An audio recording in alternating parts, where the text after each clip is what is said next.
Astaghfirullah. Innal hamdalillah nahmaduhu wa nasta'inuhu wa nastaghfiruh wa na'udzu billahi min sururi anfusina wa sayyiati a'malina. Man yahdihillahu fala mudilla lahu wa man yudlil fala hadiya lahu. Asyhadu an la ilaha illallah wahdahu rabbi la syarika lahu wa asyhadu anna Muhammadan abduhu wa rasuluhu alladzi la nabiyya ba'dah. Qala Allahu azza wa jalla ya ayyuhalladzina amanu taqullaha haqqa tuqatih wa la tamutunna illa wa antum muslimun. Fa in asdaqal hadithi kitabullah wa khairal huda huda Muhammadin sallallahu alaihi wasallam wa syarrul umuri muhdatsatuha wa kullu muhdatsatin bid'ah wa kullu bid'atin dhalalah wa kullu dhalalatin finnar. Ma'asyiral muslimin, jamaah Jumat yang dimuliakan Allah Subhanahu wa taala. Dimuliakan bukan karena kekayaannya, dimuliakan bukan karena pangkat, jabatan ataupun kedudukannya, tapi dimuliakan karena akhlak, iman dan takwanya pada Allah Subhanahu wa taala. Salawat teriring salam tak lupa saya haturkan kepada junjungan alam, seorang yang telah membawa hidayah kepada dada-dada kita, Rasulullah Muhammad sallallahu alaihi wasallam. Allahumma salli ala Muhammad wa ala alihi wa sahbihi wa man sara ala nahjihi ila yaumiddin. Ma'asyiral muslimin, jamaah Jumat yang dimuliakan Allah Subhanahu wa taala. Di dalam Al-Qur'anul Karim Allah mengingatkan kepada kita agar setiap kita berusaha untuk menjaga diri dan keluarga kita. Allah berfirman, "Qu anfusakum wa ahlikum nara." Jagalah diri kalian dan juga keluarga kalian dari kobaran api neraka. Dari sinilah kemudian Allah mengajarkan sebuah doa untuk kebaikan keluarga kita. Rabbana hablana min azwajina wa dzurriyyatina qurrata a'yun waj'alna lil muttaqina imama.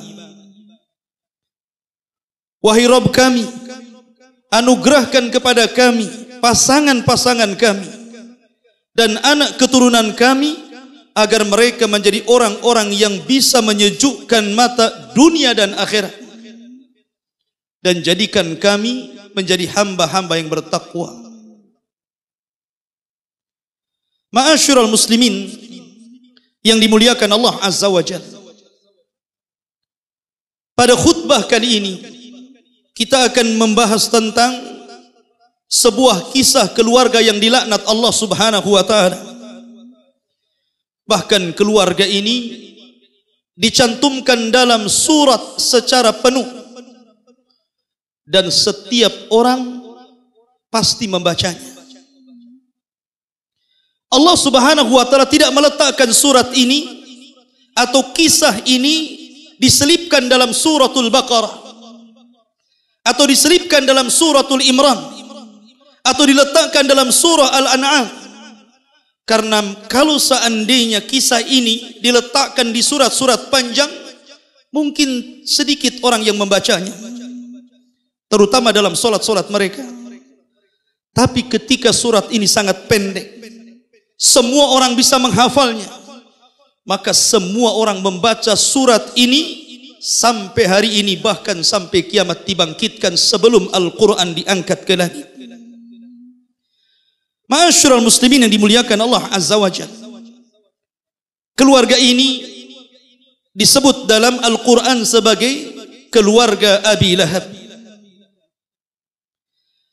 Abu Lahab dan juga istrinya dan juga putranya Utaibah bin Abi Lahab adalah 3 manusia yang sangat memusuhi Nabi SAW, sehingga Allah laknat keluarganya sampai hari kiamat. Kita lihat Abu Lahab, kebencian Abu Lahab kepada Nabi SAW, sampai-sampai Abu Lahab meletakkan kehormatannya sebagai bangsawan di tengah-tengah orang Arab. Suatu ketika dia membawa kotoran manusia, kemudian kotoran ini hampir setiap hari diletakkan fi atabati babi Rasul, di depan pintu Nabi SAW, di depan pintu rumah Nabi SAW. Sehingga Nabi SAW apabila hendak masuk ataupun keluar tersakiti dengan kotoran itu. Sampai akhirnya Nabi SAW bersabda kepada Bani Abdul Muttalib dan mengatakan, ayyu jiwarin hadha ahakada yukrimul jiran. Apakah begini orang menghormati tetangga, wahai Bani Abdul Muttalib? Apakah begini orang yang menghormati tetangga, wahai Bani Abdul Muttalib? Sementara tradisi jahiliyah ma'ruf dan terkenal, mereka orang yang menghormati tetangga. Bahkan adat yang baik ini pun ditetapkan dalam Islam, sehingga Nabi SAW bersabda, man kana yu'minu billahi wal yaumil akhir falyukrim jarahu. Barang siapa yang beriman kepada Allah dan hari akhir, hormati tetangganya. Ketika mendengar Nabi SAW menghabarkan perbuatan Abi Lahab, maka salah satu paman Nabi SAW, Hamzah bin Abdul Muttalib, yang ketika itu masih seagama dengan Abu Lahab, penyembah Lata, Uzza, Manat, Khubal dan patung-patung yang lainnya, marah, merasa terlecehkan kabilahnya. Akhirnya dia datang ke rumah Rasul. Diambilnya kotoran itu, kemudian dicarinya Abu Lahab. Setelah ketemu Abu Lahab, diletakkan di kepalanya. Al jaza min jinsil amal, setiap balasan disesuaikan dengan perbuatannya. Cukup sampai di sini? Tidak. Suatu ketika Nabi SAW sedang berdakwah di pasar-pasar Ukad, di pasar-pasar, menyerukan manusia ke dalam tauhid. Ayyuhan nas, qulu la ilaha illallah tuflihun. Wahai manusia, katakan ucapan la ilaha illallah, kalian akan selamat. Dalam riwayat, tamliku bainal arabi wal a'jam, pasti kalian akan menguasai bangsa Arab dan bangsa non-Arab. Tiba-tiba Abu Lahab datang dari belakang Rasul, kemudian melempari Nabi SAW dengan kerikil-kerikil kecil, seraya mengatakan, la tusaddiquhu fa innahu kadzib. Jangan kalian benarkan, orang ini penyebar dusta. Kalau pamannya yang senasab dengan Nabi SAW mendustakan dakwah Rasul, tentu orang-orang akan memandang, apalagi kita yang bukan kerabatnya. Dan ini tantangan dakwah Rasul. Cukup sampai di sini? Tidak. Ketika Nabi SAW diangkat menjadi Nabi dan Rasul, kedua putra Abi Lahab, Utaibah dan juga Utbah, menikah dengan 2 putri Nabi SAW. Utaibah menikah dengan Ummu Kulthum dan Utbah menikah dengan Ruqayyah. Abu Lahab karena bencinya kepada Nabi SAW, kemudian mengumpulkan 2 putranya dan mengatakan, ra'si wa ra'sukuma,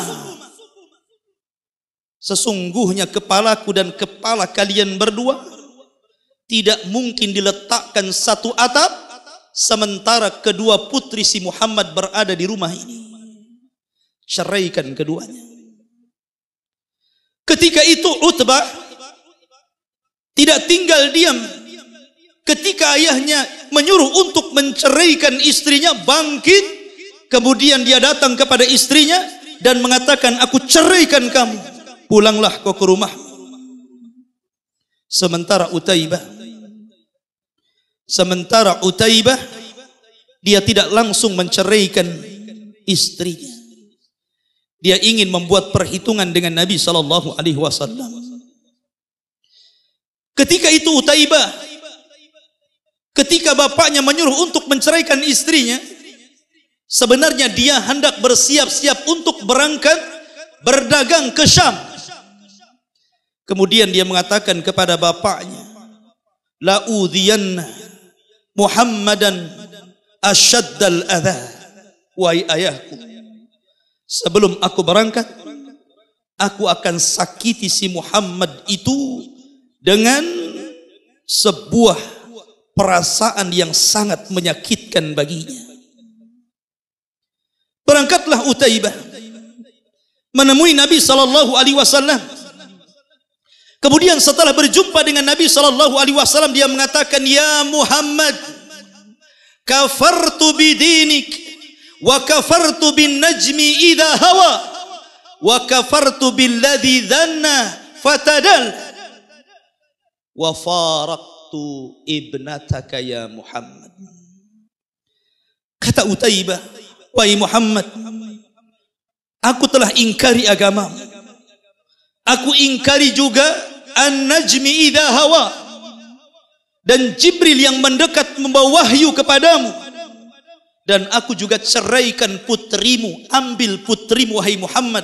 Setelah itu kemudian dia meludah ke wajah Nabi sallallahu alaihi wasallam. Kemudian pergi. Sebelum pergi, Nabi sallallahu alaihi wasallam marah. Kemudian mendoakan Utaibah dan mengatakan, Allahumma sallit alaika kalban min kilabik. Ya Allah, kuasakan kepada orang ini agar kau utus anjing dari anjing-anjingmu, binasakan orang ini. Maka berangkatlah Utaibah pulang menemui ayahnya dan menceritakan kejadian itu. Ketika Utaibah menceritakan bahwa didoakan Nabi sallallahu alaihi wasallam kecelakaan, Abu Lahab ketakutan. Dari sini menunjukkan Abu Lahab itu sebenarnya tahu siapa posisi Nabi sallallahu alaihi wasallam. Kalau memang dia bukan seorang nabi, buat apa dia ketakutan doa buruk kepada anaknya? Sehingga dia kumpulkan kawan-kawan dagangnya dan mengatakan, aku khawatir kecelakaan kepada putraku, jaga dia. Berangkatlah Utaibah sampai di Urdun, di sebuah tempat namanya Zarqa, sedang beristirahat di malam hari. Rupanya ketika bangun Utaibah ini, di hadapannya sudah ada singa yang sedang menganga. Maka dia mengatakan, qatalani Muhammad, Muhammad telah membunuhku. Bagaimana dia bicara seperti itu? Dia berada di Urdun, di Syam, Rasul di Mekah. Tapi itulah kuasa Allah subhanahu wa ta'ala. Singa itu langsung kemudian menerkam kepalanya, mencabik-cabik kepalanya sehingga terlepas kepala dari badannya. Itu hukuman orang yang kurang ajar kepada Nabi sallallahu alaihi wasallam. Ma'asyiral muslimin yang dimuliakan, cukupkah Abu Lahab sampai di sini? Tidak. Dalam perang Badar, Abu Lahab pengecut. Dia tidak ikut dalam perang itu. Tapi dia sewa penjahat-penjahat bayaran agar terlibat dalam memusuhi Rasul di Badar. Walaupun di Badar berakhir dengan kekalahan orang-orang musyrik dan dimenangkan kaum muslimin. Dan itu awal kemenangan bagi kaum muslimin. Apakah cukup permusuhan Abu Lahab? Tidak. Istri Abu Lahab, Arwa bintu Harbin, atau dikenal dengan Ummu Jamil, tidak lepas dalam mendukung bagaimana menyakiti Nabi sallallahu alaihi wasallam. Lihat keluarga terlaknat ini. setiap hari. Ummu Jamil membawa kayu yang berduri, pohon bidara. Itu kayu yang berduri. Terkadang dilemparkan di malam hari dan mengintai kapan Nabi SAW pulang ke rumahnya, kemudian diletakkan secara rapi di jalan-jalan. Dan di zaman itu jarang orang pakai sandal kecuali safar, sehingga terkadang Nabi SAW tersakiti dengan itu. Cukup sampai di situ? Tidak. Dia pun menyebar fitnah. Karena Arwa bintu Harbin ini seorang wanita pujangga Arab. Karena dia yang mengatakan, la inni la syairah bintu sayyidiha. Aku ini wanita penyair dan putra dari pujangga terhebat Arab. Sehingga memungkinkan dengan syairnya untuk memfitnah Nabi SAW. Dan fungsi syair kala itu sama dengan YouTube hari ini, sama dengan Facebook, sama dengan Instagram, sama dengan televisi, sama dengan koran.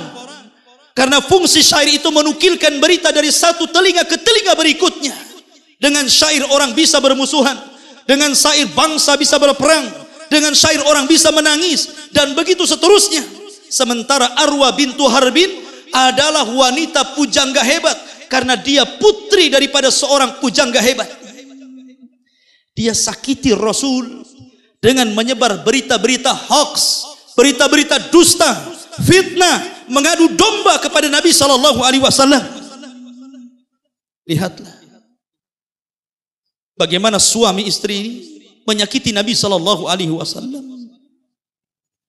Sebagaimana Utaibah putranya juga menyakiti Nabi SAW. Wajarlah kalau perbuatan keluarga terlaknat ini dicantumkan dalam Al-Quran dalam surah yang sangat pendek sekali, hanya terdiri dari beberapa ayat saja, dan itu mudah dihafal sehingga kaum muslimin mudah untuk membacanya di setiap sholat sunnah dan wajib mereka, supaya dikenang bahwa kisah dan kejadian ini bukan kejadian biasa, tapi ini kejadian luar biasa. Karena menghina sayyidul awwalina wal akhirin, sayyidul anbiya'i wal mursalin. Dan menjadi sebuah pelajaran. Jangan sampai Anda sebagai suami menjadi Abu Lahab berikutnya.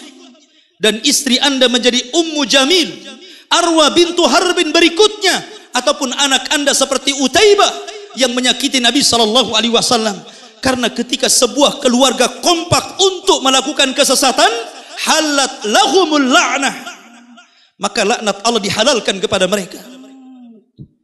Tapi lihat ikhwatu fiddin, keluarga Abu Bakar Siddiq radhiyallahu anhu, keluarga yang penuh dengan rahmat Allah, satu-satunya keluarga di zaman Rasul yang seluruhnya masuk Islam hanyalah keluarga Abu Bakar Siddiq radhiyallahu anhu.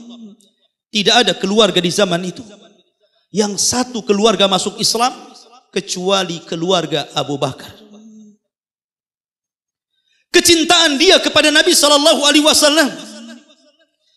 dia serahkan jiwanya, dia serahkan waktunya, dia serahkan kekayaannya, bahkan dia pernah menginfakkan seluruh kekayaannya, sehingga Allah Subhanahu wa taala turunkan ayat wa sayujannabuhal atqa alladhi yu'ti malahu yatazakka wa ma li ahadin indahu min ni'matin tujza illa ibtigha'a wajhi rabbihal a'la wala sawfa yarda. Turun ayat ini, dan Allah akan menjauhkan dari Abu Bakar dan keluarganya dari api neraka, karena dia menginfakkan seluruh hartanya hanya mengharap redhonya Allah, dan kelak dia akan mendapatkan keridhaan dari Allah Subhanahu wa taala. Wala saufa yarda. Lihat Abu Bakar Siddiq radhiyallahu anhu, ketika dia membela Nabi SAW saat dipukuli orang-orang Arab musyrikun, kemudian dia membela Nabi dan mengatakan, ataqtulu, kenapa kalian hendak membunuh man yaqulu rabbi Allah, Orang yang mengatakan Rabbku Allah, salah apa dia?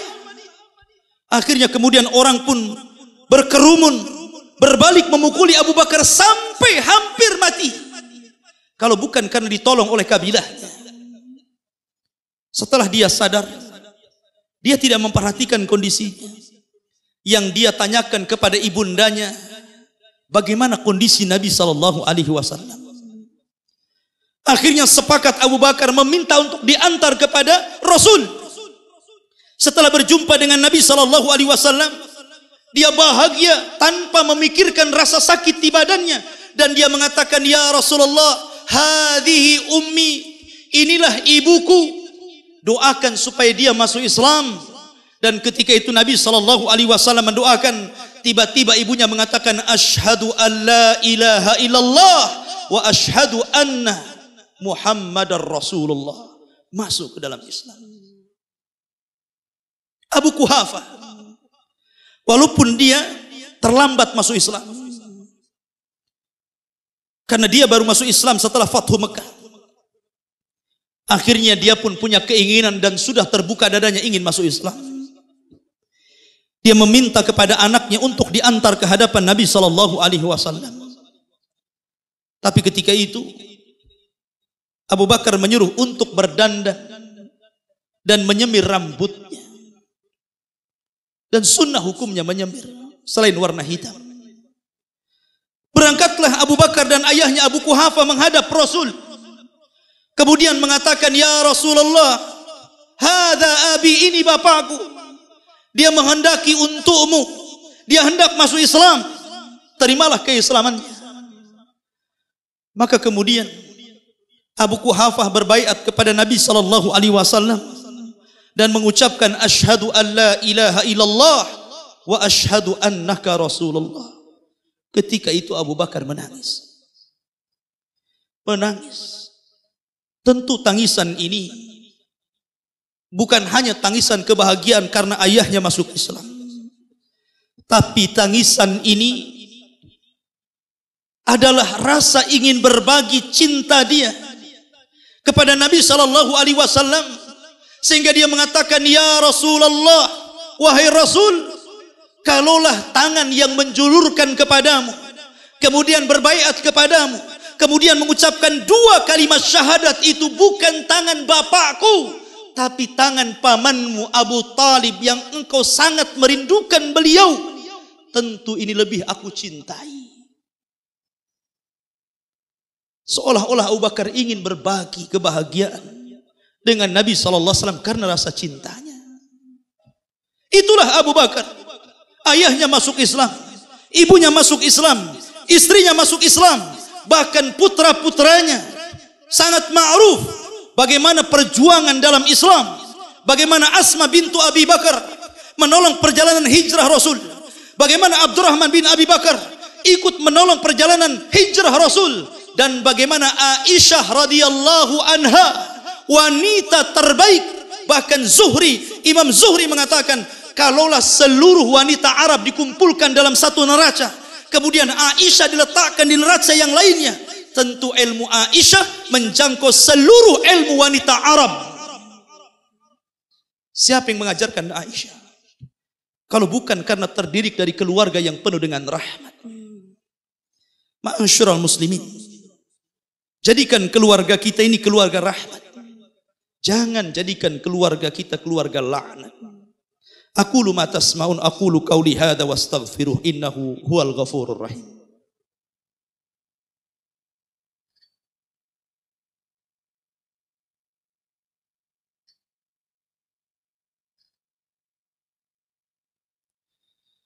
Bihamdillahi wassalatu wassalamu ala Rasulillah wa ala alihi wa sahbihi wa mawala, wala hawla wala quwata illa billahi wa ba'du. Al-Quran sudah banyak mencontohkan bagaimana pasangan-pasangan hidup yang berbeda dengan pasangan. Fir'aun adalah laknatullah, manusia yang paling keji yang pernah hidup di permukaan bumi, karena dia mengatakan ana rabbukumul a'la, mengaku Tuhan, menjadikan syirikat dengan Allah subhanahu wa ta'ala. Tetapi Allah takdirkan dia memiliki istri, satu di antara 4 wanita terbaik dunia sepanjang zaman sampai kiamat dibangkitkan. Asiyah bintu Muzahim. Kata Rasul, laki-laki terbaik banyak di dunia, tapi wanita terbaik hanya 4 wanita saja. Asiyah bintu Muzahim, Maryam bintu Imran, Khadijah bintu Khuwailid, Fatimah bintu Rasulullah sallallahu alaihi wasallam. Nuh adalah awwalur rusul, rasul yang pertama yang diutus Allah Azza wa Jalla, termasuk Abul Bashari Tsani, bapak manusia kedua. Allah takdirkan tidak memiliki pasangan yang baik karena istrinya kufur kepada syariatnya, sehingga istrinya ditelan ombak bersama satu putranya Kan'an karena tidak menjadi istri yang baik. Lut adalah keponakan Ibrahim alaihi salatu wassalam, Khalilur Rahman, Abul Anbiya wal Mursalin. Lut juga sama, diuji oleh Allah Subhanahu wa taala mendapatkan pasangan yang kurang baik, kufur kepada Lut, sehingga Allah Subhanahu wa taala permisalkan kepada orang-orang kafir 2 wanita kufur dalam Al-Quran, Imra'atu Nuh wa Imra'atu Lut, padahal keduanya tahta abdaini min ibadina salihin, keduanya di bawah naungan hamba-hamba Allah yang saleh. Tapi lihat Rasul kita yang mulia alaihi salatu wassalam, Allah berikan pasangan-pasangan terbaik di mana seluruh istri-istrinya dijamin masuk surga. Mereka adalah Ummul Mukminin dan Rasul sallallahu alaihi wasallam Abul Mukminin, dan mereka adalah percontohan keluarga terhebat sepanjang zaman. Makanya Rasul mengatakan, khairukum li ahli wa ana khairun li ahli. Sebaik-baik kalian adalah orang yang baik kepada keluarganya, membina keluarganya, mendidik keluarganya, mengarahkan keluarganya ke surga, dan saya orang yang terbaik dalam membina keluarga saya. Maka Allah sudah mengisyaratkan dalam Al-Quran, laqad kana lakum fi rasulillahi uswatun hasanah, sungguh sudah ada pada jati diri Rasul suri toladan yang indah.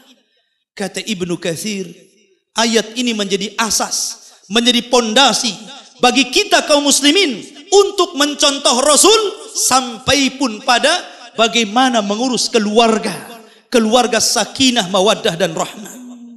Jadikan keluarga kita seperti keluarga Rasul. Jangan Anda jadikan keluarga Anda seperti keluarga Abi Lahab. Walaupun Allah takdirkan 2 anaknya masuk ke dalam Islam, tetapi secara umum Abu Lahab, istrinya dan 1 anaknya adalah manusia-manusia terjahat yang pernah ada di permukaan bumi, sehingga kisahnya diabadikan dan akan dibaca sampai kiamat dibangkitkan.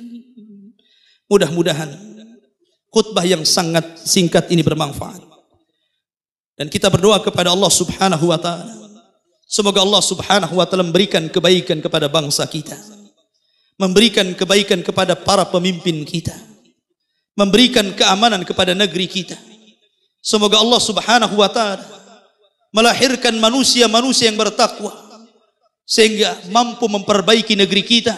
Walau anna ahlal qura amanu wattaqau lafatahna alaihim barakatim minas sama'i wal ard.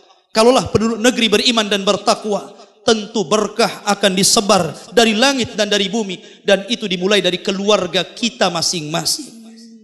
Innallaha wa malaikatahu yusalluna 'alan nabi ya ayyuhalladzina amanu sallu 'alaihi wa sallimu taslima. Allahumma ighfir lil muslimina wal muslimat wal mu'minina wal mu'minat al ahya'i minhum wal amwat innahu qaribun mujibud da'wah ya qadiyal hajah. Allahumma aslih wulata umuril muslimin. Allahumma aslih wulata umuril muslimin. Allahumma aslih wulata umuril muslimin. Allahumma ansur li ikhwanina alladhina fi Palestin, li ikhwanina alladhina fi Sin li ikhwanina alladhina fi Suriah wa li ikhwanina alladhina fi kulli makan. Allahumma inna nas'alukal jannah wa ma qarraba ilaiha min qawli wa amal wa na'udzubika min sakhatika wan nar. Rabbana atina fid dunya hasanah wa fil akhirati hasanah wa qina adzabannar. Wa sallallahu ala nabiyyina Muhammad walhamdulillahi rabbil alamin. Qumu lis salatil jum'ah rahimakumullah.